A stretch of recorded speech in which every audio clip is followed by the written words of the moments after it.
अस्सलाम वालेकुम स्टूडेंट्स, आपको आवाज़ आ रही है?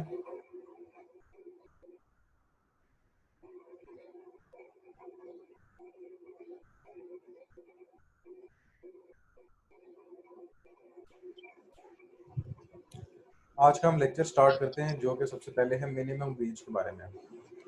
अब ये जो इस सेक्शन की बकाया स्लाइड्स हैं, वो सारी स्लाइड्स की हेडिंग्स मैंने उनके आगे क्वेश्चन लिख दिया कि right a short note on. तो टॉपिक है जी मिनिमम वेज। अब मिनिमम वेज है क्या? Many jurisdictions define the minimum amount that a worker can be paid per hour. कम अज कम वो कीमत जो किसी काम करने वाले को 1 घंटे की दी जा सकती है, वो उसकी मिनिमम वेज है। Each country sets its own minimum wage law and regulations, and while a majority of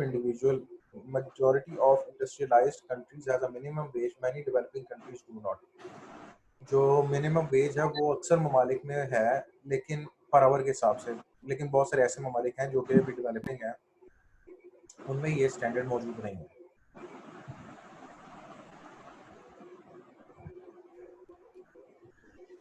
दूसरा जो कॉन्सेप्ट वो है living wage. The living wage is higher than minimum wage and is designed that a full-time worker would be able to support themselves and a small family at that wage. A living wage is minimum income necessary for worker to meet their basic needs. Needs are defined to include food, housing, and other essential needs such as clothing. The goal of a living wage is to allow a worker to afford a basic but decent standard of living. Due to the flexible nature of term need, there is not only universally accepted measure of what a living wage is, and as such it varies by location and household type. जो living veg है वो minimum wage से ज़्यादा है।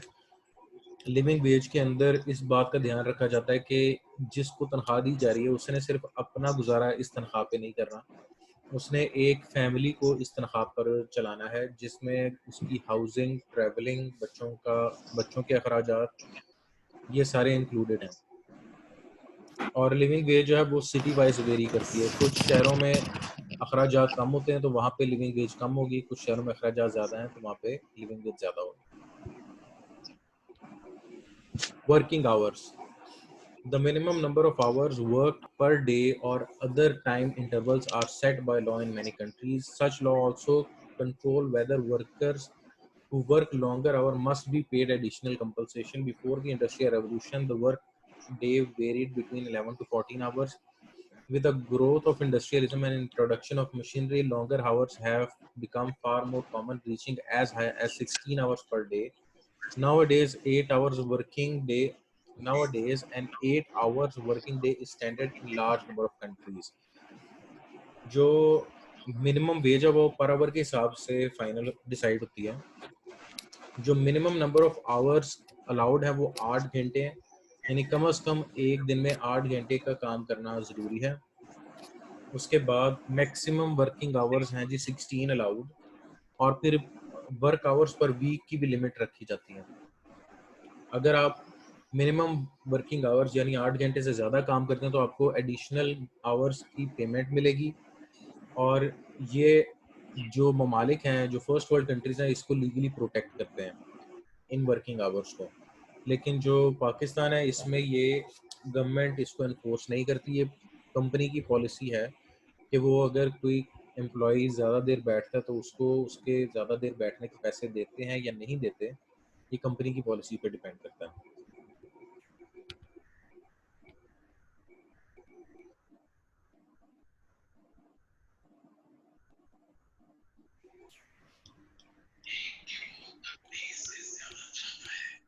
इसके बाद है जी health and safety. Labor laws also involve safety concerning workers. Such laws deal with all aspects of health and safety in the workplace and has a strong focus on primary prevention of hazards. ये company की जिम्मेदारी होती है कि उसके लोगों यानी उसके एम्प्लॉय मुलाजमीन की सेहत का ख्याल रखा जाए। तो सेहत की गाइडलाइन और health and safety guideline company बनाती है। और खुदा न खास्ता अगर किसी को कंपनी में काम करने के दौरान सेहत का किसी भी किस्म का नुकसान पहुंचता है तो कंपनी जिम्मेदार है, वो कंपनी को सू कर सकता है। क्यों? क्योंकि कानून के तहत कंपनी को ये गाइडलाइन बनाकर इम्प्लीमेंट करना ज़रूरी है। आजकल के सिनेरियो में हुकूमत ये जो कहती है जी कोरोना की हमने गाइडलाइन दे दी है, तो वो ज़िम्मेदारी अपनी तरफ से हटा के उन कंपनियों पे डाल रही है कि जी हमने गाइडलाइन प्रोवाइड कर दी है, अगर आप ये हेल्थ एंड सेफ्टी गाइडलाइन के मुताबिक अपने वर्कर्स को काम करने की इजाज़त देते हैं, तब हम आपको खोलने की इजाज़त देते हैं अपनी दुकानें।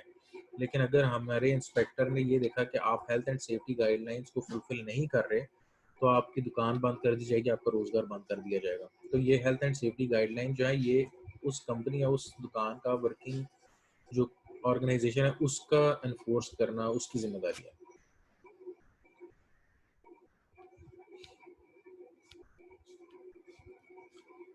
फिर आ जाता है जी discrimination, write a short note on discrimination. Such law prohibit discrimination against employee as morally unacceptable and illegal, in particular racial discrimination and gender discrimination. Discrimination के दो अकसाम हैं। एक है जेंडर डिस्क्रिमिनेशन की ज़ात या रंग की बेस पे आप डिस्क्रिमिनेशन करें, और दूसरा है जिन्स यानी आप मेल और फीमेल की बेस पे डिस्क्रिमिनेशन करें। Equal pay and gender discrimination. Equal pay for equal work is the concept of labor right that individuals in the same workplace be given equal pay. It is most commonly used in the context of gender discrimination in relation to gender pay gap. Equal pay relation Equal pay relates to the full range of payment and benefits, including basic pay, non-salary payments, bonus, and allowance. Some countries have moved faster than others in addressing the problem. Since President John F. Kennedy signed the Equal Pay Act of 1963, it has been illegal in the United States to pay men and women working in the same place different salaries for similar work. जो हमारे working environments हैं, उसमें ज़ात या उसमें रंग या उसमें जेंडर की बुनियाद पर सैलरी का फ़र्क होना सेम काम के लिए, इसकी इजाज़त नहीं है कानून में। अगर कोई ये करता है तो वो गैर कानूनी तौर पर ये प्रैक्टिस कर रहा है, इसकी कोई मुल्क इजाज़त नहीं देता। आखिरी जो हमारा यहाँ पे एक सिनेरियो डिस्कस किया गया है कि IT industry and women employees, अगर ये होता तो क्लासरूम में होता तो हम इस पे असाइनमेंट करते, लेकिन बेसिकली अब हम एक कलेक्टिव डिस्कशन में इन्वॉल्व नहीं हो सकते, तो मैं यहाँ पे अपना पॉइंट ऑफ व्यू देना चाहूँगा कि जो आईटी की इंडस्ट्री है वो रिवॉर्डिंग इस सेंस में है कि हमारे पास आईटी की इंडस्ट्री में दो मॉडल्स एग्जिस्ट करते हैं। एक है फ्रीलांसिंग मॉडल और एक है salary model, salary monthly salary model. जो फ्रीलांसिंग मॉडल है, इसके अंदर जो डेवलपर है या डिज़ाइनर है वो इंडिपेंडेंट है प्रोजेक्ट पे बिड करने के बारे में, यानी वो इंडिपेंडेंट है कि वो जब मर्जी अपना टाइम देकर प्रोजेक्ट पे बिड करे, उस प्रोजेक्ट को कंप्लीट करें, उस प्रोजेक्ट के ऊपर कितनी बिड करनी है, कितने पैसे मांगने हैं, ये उसका अपना इख्तियार है। और क्वालिटी कैसे डिलीवर करनी है और निगोशिएशन कैसे करनी है, इसमें वो टोटली इंडिपेंडेंट है। तो अपने टाइम में भी इंडिपेंडेंट है वो, अपने वर्किंग आवर्स में भी इंडिपेंडेंट है, अपनी जो पेमेंट उसने मांगनी है उसमें भी इंडिपेंडेंट है। तो वुमेन के, ख़वातीन के सिनेरियो में जो फ्रीलांसिंग मॉडल है वो उनको बेनिफिट देता है कि ये इसमें उनके पास फ्रीडम आ जाता है। लेकिन जहाँ तक बात है सैलरीड आईटी जॉब्स की जो कि ख़वातीन से रिलेटेड है, वहाँ पे अक्सर ये देखा गया है कि सॉफ्टवेयर हाउसेज़ उस सेम काम के लिए जो वो मर्दों से करवा रहे हैं, अगर डिज़ाइनिंग मर्द कर रहे हैं तो ख़वातीन से जो डिज़ाइनिंग करवा रहे हैं उसकी रिलेटिवली सैलरी कम दे रहे हैं। क्यों? क्योंकि उनके पास ये जवाब है जी हमें ख़वातीन को स्पेशल वर्किंग एनवायरनमेंट देनी पड़ती है। बाहर के मुल्कों के अंदर उनके अंदर जो वर्क प्लेस डिस्क्रिमिनेशन नहीं है, लेकिन पाकिस्तान में जी ख़वातीन के ऊपर स्पेशल अखराजात करने पड़ते हैं जी उनकी वर्क स्पेस एनवायरनमेंट पे है। उसकी मेंटेनेंस कॉस्ट को कंपनसेट करने के लिए जी हम ख़वातीन को सैलरी कम दे रहे हैं। ऐसी कंपनीज़ भी हैं जो कि इसको अपने लिए फ़ख्र समझते हैं कि वो ये स्पेशल एनवायरनमेंट भी दे रहे हैं और इक्वल सैलरी भी दे रहे हैं, लेकिन मेजॉरिटी जो अगर ख़वातीन इस चीज़ की ख्वाहिश रखती हैं कि उनको रेगुलर मंथली सैलरी मिले सॉफ्टवेयर हाउस से, तो वो उनको वहाँ प्रेमिसेस में जाके काम करना होगा और ज़्यादा चांस वो सेम काम के जो मर्दों को पैसे मिल रहे हैं वो थोड़े ज़्यादा मिलेंगे, औरतों को कम मिलेंगे। यहाँ पे लेक्चर एंड होता है क्लास। आप लोगों का कोई क्वेश्चन है तो आप मुझसे डिस्कस कर लें। इंशाल्लाह कल से हम अगला सेशन स्टार्ट करेंगे। अगला जो सेक्शन है हमारा वो है प्रोफेशनल प्रैक्टिसेस का, human resource management and software engineering.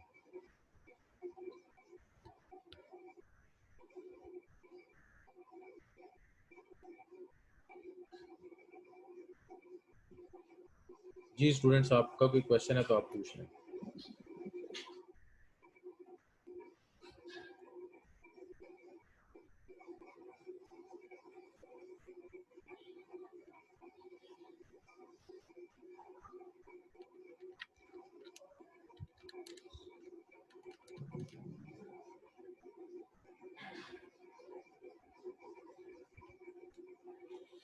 चलें ठीक, कोई क्वेश्चन नहीं है तो मैं अब सेशन एंड करता हूँ। उम्मीद करता हूँ आप और आपके घर वाले खैरियत से होंगे। खुदा न खास्ता किसी पे मुश्किल वक्त है तो अल्लाह पाक उस मुश्किल वक्त को आसान कर दे। मुझे और अपने बाकी क्लास फेलोज़ को, बाकी अपने रिश्तेदारों को दुआ में ज़रूर याद रखिएगा। मोमिन कभी नाउम्मीद नहीं होता, तो नाउम्मीद ना हो। और इंशाल्लाह हम फिर अब कल मुलाकात करते हैं और कल अगला टॉपिक शुरू करेंगे। ओके स्टूडेंट्स, खुदा हाफ़िज़।